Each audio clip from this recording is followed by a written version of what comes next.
Hey podcast community, it's Eric, and I've got something exciting for all you online entrepreneurs out there. If you're looking to take your e-commerce store to the next level, you need to check out Aurora Repricer.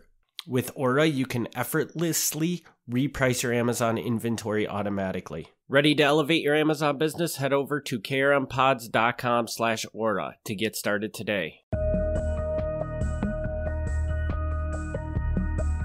You're listening to Fox City's Murder and Mayhem, your bi-weekly dose of true crime history in a small rural community of Wisconsin. Welcome back to another episode of Fox City's Murder and Mayhem. I'm Eric Walterkins. I'm Gavin Schmidt. And Gavin, what kind of murder you got for us today? Is it in Kaukauna? It is a murder. It is not in Kaukauna. Okay. For the people at home, they don't know this, but we've had a break for a while on our end. Yes, quite a long time, actually. Quite a long time. And if you can remember way back, I said I was going to have 2 Sheboygan episodes. Yes. Okay. And they were to be things that I was going to present at St. Patrick's Day in Sheboygan. Well, actually in Plymouth, but outside of Sheboygan. And I did. The first one we did was before I went. Now we're recording this over a month after St. Patrick's Day. So a little bit of a break in there. But anyway, this is the second half of the Sheboygan stories. And I think it's funny because I think when we recorded the first one, it was actually a day before. It was like that week. Yeah, it was like right before you were about to go do that. Yeah. So like people at home shouldn't notice, shouldn't notice the jump, but just for us here, this is letting you in behind the scenes that there's actually been like a month gap since that was recorded. So anyway, this time we're going to talk about Andrew Young. Okay. Andrew Young, originally born in Springfield, Illinois. A great place, I've heard. Never been there. Yeah, I've never been there either, but I've heard it. I've heard it's great. His father was a coal miner, and then later a city firefighter. So, a respectable family, having a dad being a firefighter. Well, Andrew Young, not as respectable as his father. As expected. We jump to March 1927. Olaf Johansson, and I may be saying that wrong, but just go with it here. Olaf Johansson was murdered at Otto Kohl's Sheboygan soft drink parlor, known as the Cuckoo's Nest, while he was resisting a holdup. He took 8 bullets. They were 38 bullets. Like, the size of the bullets were 38s. Mm-hmm. Not that he got shot with 38 bullets. Mostly in his head. The killers got away with $100 and some cigarettes, and they fled in a stolen car heading south on Highway 17. Can I interrupt real quick? Yes. I think I have a very stupid question. Probably not. But you said that he was in a soda parlor. When did you say this was? 1927. Okay, so this would have been Prohibition? It would. Okay, that's why. I was just wondering, were soda parlors this common and known for crime at this point in time? But this is probably not really a soda parlor? It is not. Okay. Johansson financially supported his 70-year-old father, who was too old to find work. He did have a sister, but his sister was an actress in New York, and she didn't want to leave her career to come back and help out her family. So with Johansson now dead, his 70-year-old father, he was in some bad shape. 5 men in the soda parlor witnessed the slaying. They would later admit that even though it was Prohibition, you could regularly purchase beer and moonshine at the soda parlor. There you go. There was your answer right off the bat. Yep. Descriptions of the armed bandits were given out to all the police agencies in the area. The chief of police ordered police motorcycles equipped with sidecars and manned by 2 officers to be sent to Manitowoc, to Plymouth, and all surrounding areas. They took a car, went all the way down to Milwaukee to search for the murderers. Once at Milwaukee, the chief of police of Sheboygan went to the police station where he gave a complete description of the 2 men and the car that they were looking for. The Milwaukee authorities said, "Hey, we might already have those people on another matter because we have 2 men who fit your description." The chief then called Sheboygan and said, "Hey, send down Otto Kohl's," the guy who owned the soft drink parlor. Bring him down to Milwaukee as soon as possible so he can identify our suspect. A few hours later, Coles arrived, and officers managed a lineup. Much to the disappointment of everyone, he could not pick out his men from the lineup. The Sheboygan chief of police drove on to Chicago to talk to authorities there, with no luck. Did I miss something? How did Chicago get wrapped into this? He's just driving from police station to police station looking to see if his guys got arrested. Okay. The next day, the car used in the robbery was found on a side road just south of Sheboygan. A check of the license plate showed that the car had been stolen from Manitowoc. Deputies found bloodstains in the car, along with some of the personal items that the hold-up men had taken during the robbery. Sheriff's officers searched summer cottages in the immediate area and found one that had been broken into. Apparently, the gunman had spent the night in a secluded cabin, but then the trail went cold.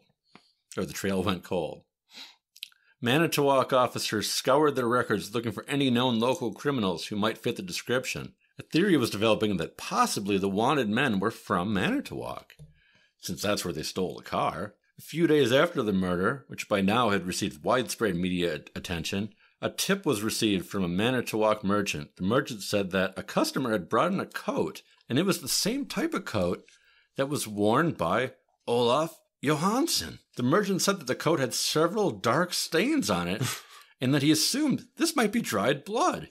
A label inside the coat indicated that it was owned by a man named Albert Lutsky, and Albert Lutsky was known to area police. The physical description of Lutsky even fit the description of one of the murderers, so this Lutsky has his name now inside of a suspicious coat. A pickup order was put out on Lutsky, and Manitowoc authorities scoured the county looking for him. The coat was turned over to Sheboygan police, who sent it to the lab and tried to determine the blood type. Manitowoc County Sheriff's investigators received information on where they might locate Lutsky. Officers were directed to a farm. When the farm owner was asked if he knew where Lutsky might be, he claimed he hadn't seen him for a long time. The officers doubted his story and searched the property. The searchers entered the farm, and they carefully searched the house room by room, and guess what? Lutsky was hiding under a bed. They found him. Police Chief Wagner was informed that a suspect in the Johansson murder was being held in the Manitowoc County Jail. He picked up several of the witnesses and drove them to Manitowoc for a lineup. But guess what? It wasn't Lutsky. Boom, boom, boom. It wasn't Lutsky. It wasn't him. The witnesses could not identify him. Oh, so they picked this guy up thinking he was a killer. They're thinking he was the killer. And then they put him in a lineup and they're like, no. Nope. Okay. All right. A little bit later now, we're at a shoe store in Bloomington, Illinois. Wow, this one jumps around a little bit, huh? Yeah. The store had just opened for the day when an employee noticed two men were looking in the window. Thinking that they were customers, he walked to the front of the store and he said, "May I help you?" The clerk was then startled to hear a gruff voice behind him order, "Turn around!" He turned around and found himself staring down the barrel of a gun. The gunman said, "This is a stick-up. Get in the back of the store," with a gun barrel jabbing him in the back. The terrified young man was herded into the back room, which was separated from the main store by a curtain. In the back of the store, the would-be robbers ordered him to open the store safe. He said, "I can't open the safe. I don't have the combination." They pointed the barrel of the gun under his chin, and they said, "If you don't know the combination, who knows the combination?" "Well, only the store owner knows the combination." "Well, when does he get here?" "He gets here soon." The employee is held captive in the rear of the store. The other bandit moves out from behind the curtain and takes up a position near the front of the front door to make sure no one else comes in.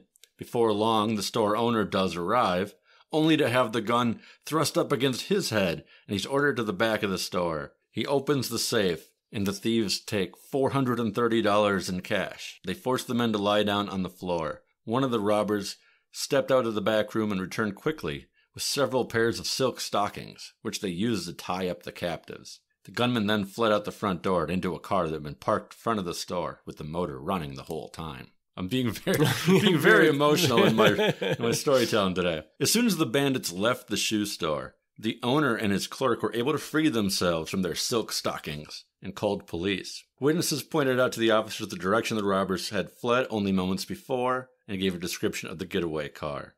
Long story short, after a chase ensued, they caught the bandits. All surrounding police departments in the area were advised to watch the highways. It had been successful. Much to their surprise, the bandits surrendered immediately, crawled out of their hiding place. Officers placed the suspects in handcuffs and both were searched. During the search, investigators found one of them had 2 guns, an automatic 25 and an automatic 32. The second suspect was armed with a .38 caliber revolver. They also recovered most, but not all, of the loot from the shoe store. Where it went between the shoe store and this drive 5 minutes later, I don't know. They marched them out to a nearby road where they were picked up and taken to the city jail and interrogated. The men turned out to be Andrew Young, the focus of our story. We're finally here. Okay. And Frank Allgood.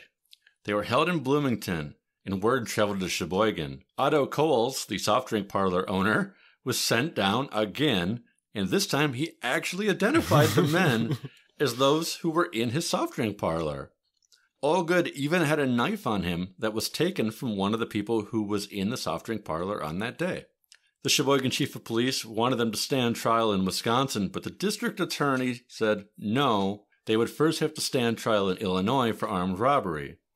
The chief of police said, that's really stupid, because if they're convicted of murder in Wisconsin, they're never going to be in Illinois again. The district attorney was very firm and said, no, we're keeping them here and trying them with murder, or with armed robbery. They wanted to get them that fine money or something, right? I guess. While the 2 of them awaited trial, it was discovered that they had fairly lengthy criminal records, and they had both already served time in prison. Not really surprising anyone. Toward the end of the year, the 2 gunmen stood trial in Illinois and were found guilty and sentenced to life in the Illinois State Prison at Joliet. Sheboygan would just have to wait until the 2 criminals were released to prosecute them. What? They were found guilty for life for armed robbery. Armed robbery? Yeah. Is that normal? I feel like that's not normal, but maybe there's some kind of like 3 strikes law or something in effect here. Weird. Yeah. Okay. Yeah. It's definitely a bit excessive, but like I said, maybe if you get in prison enough times, they just say, you got life now. You're just staying. So well, the magic question is, yes, does he get out? He gets out. He does get out. So how long? 3 months. No, I hope not. Take a real guess. So it's life. I don't know. I'm going to guess 6 years. That's a better guess. Andrew Young, sentenced to life, is released after 12 years. Okay. So he's out now. It's 1939. And the Sheboygan authorities still want to try him for murder, so they immediately arrest him after he's released. At the preliminary hearing, all 5 of the witnesses still say, yep, he's one of the guys. Allgood had still not completed his sentence, so he was still in Illinois for a while yet. During jury selection, the defense asked potential jurors if they would convict a person on circumstantial evidence. They said, well, yeah, of course we would. A couple of them didn't know what circumstantial evidence meant, so the judge explained it to them like this. Let's say you go to bed and there's no snow on the ground.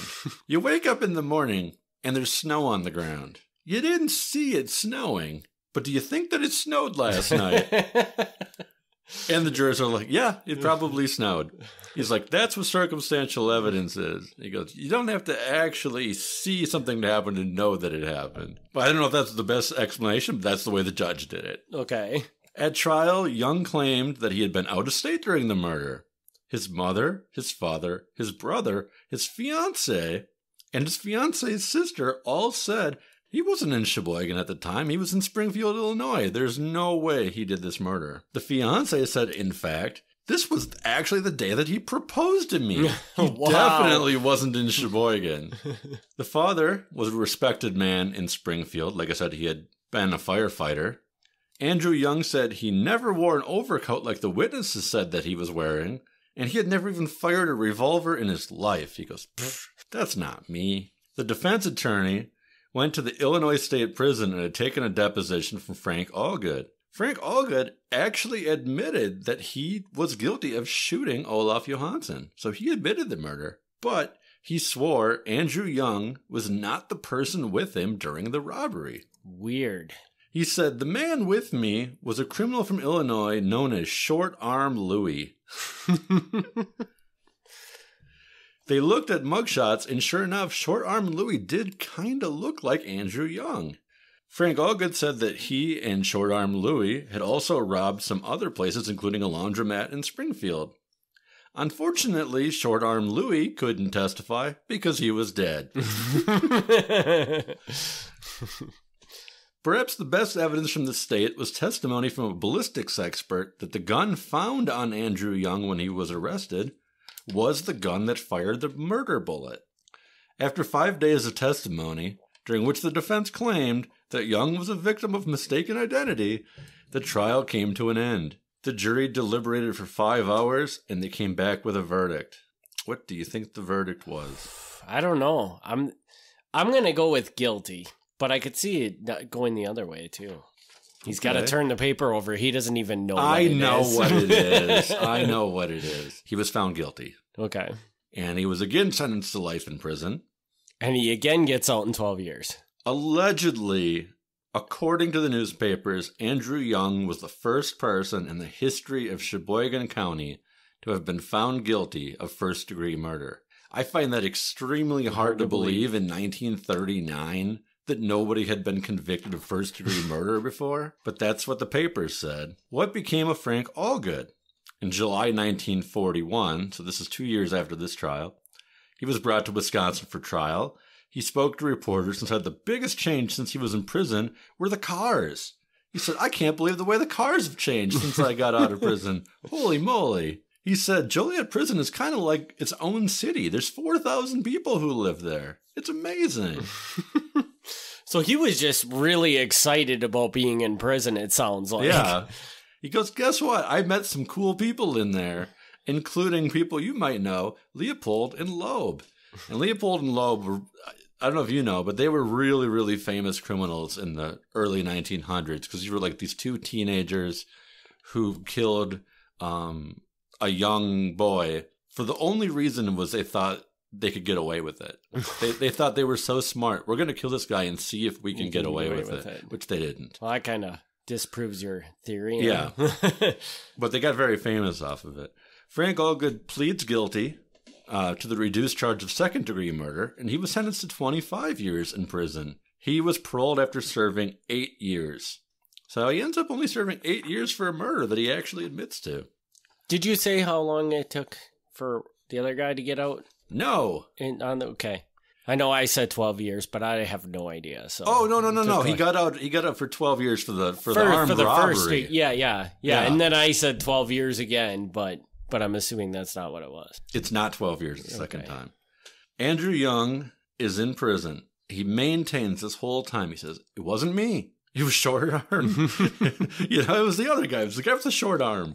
Eventually, two psychiatrists think, maybe he's telling us the truth. So they give him a truth serum. When are we right now? This is probably 1940. And there's truth serum. There's truth serum, sodium amytal, they give him. And while he's under the influence, they question him for over an hour. And at the whole time, he never breaks down. He says, it wasn't me. Well, I wasn't there. It's a short arm guy. And they said, that's weird. Do you know, or have you ever looked into it? Is there any way that whatever they gave him could make somebody tell the truth, or for some, I really don't know about you don't know. Serums. Okay. Hey, man, the first thing I would have done if I was researching this story is I would have looked that up. Is there any valid... That's my bad. I'm sorry. I'm sorry to people. Sorry to people. You just ticked off 100 people because they all want to know. If I were to take a guess, my guess is sodium amytal probably makes you more likely to tell the truth. I mean, it has to at least kind of work if they're using it. Yeah, I would assume like it would almost make you like a drunk. Like people tend to tell things more honestly when they're drunk. So it would be the same kind of concept maybe. But my thinking is if you have convinced yourself that you didn't do it, even if you did, if you convinced yourself you didn't do it, you could probably lie through that. Yeah, and just probably if you're... I mean, same as a lie detector test. I mean, you can beat a lie detector test. It's just, you have to know how to not show response to it. I would venture, too, that this truth serum, as they call it, Yeah. probably does not even work as well as a lie detector. Probably not. You know, maybe in a future episode we'll just talk about truth serum for a while. Anyway, but apparently this was fairly convincing because word gets to the governor, and the governor says, "Oh, you give him truth serum?" And he said he didn't do it? Well, then I guess I'll let him go. So after being in prison for 6 years, he is granted an absolute pardon. He's no parole, doesn't have to check in with anybody. He is a free man.